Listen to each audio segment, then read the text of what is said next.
आज देवा ग्रुप जो मेळावा होता, हा मेळावा कशाबद्दल होता? तानाजी भाऊजा बोला.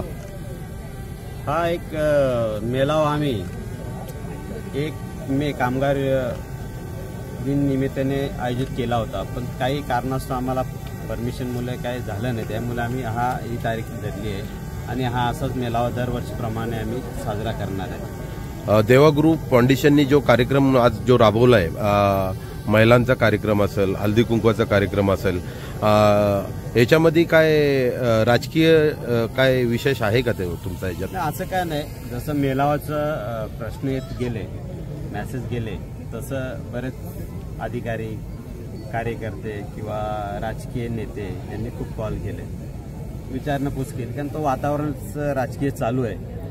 ते विचारण्याचं काम त्यांचं आहे. आपल्याकडे युवा ताकद सगळे असल्यामुळे साहजिकपणाने नेते मंडळी विचारणारच. देवा ग्रुप एकूण किती म्हणजे याच्यामध्ये आहे? म्हणजे हे आता समजा म्हणजे महाराष्ट्रामध्ये 36 जिल्हे आहेत आणि 36 म्हणजे हे आहेत, तर म्हणजे नेमके म्हणजे तुमचे अध्यक्ष किती आहेत आणि म्हणजे कुठल्या स्टाईलने म्हणजे तुम्ही काम करता?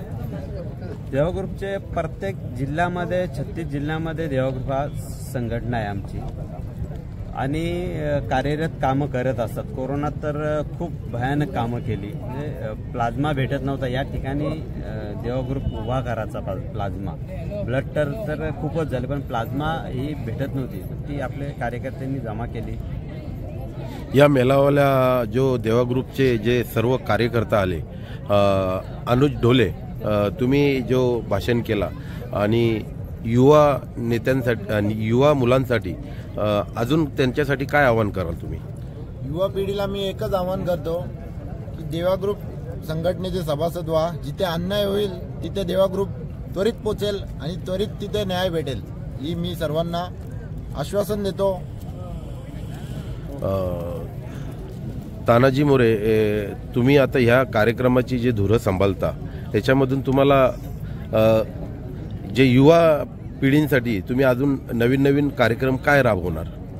आमचं खूप स्वप्न आहे, म्हणजे मूलभूत गरजा ज्या आहेत, शिक्षण, आरोग्य आणि इतर समस्या आहेत, त्या आम्ही 100% पूर्ण करणार. कारण देवा ग्रुपची शाळा असतील, त्याचं आरोग्याचं दवाखाने असतील, हे सुद्धा आम्ही उभारण्याचं ध्येय धरलेलं आहे. हॉस्पिटल बांधण्याचं काय तुम्ही भाषणामध्ये उल्लेख केलेला आहे, त्याच्याबद्दल काय बोलू शकता? 100% आम्ही करणार आहेत.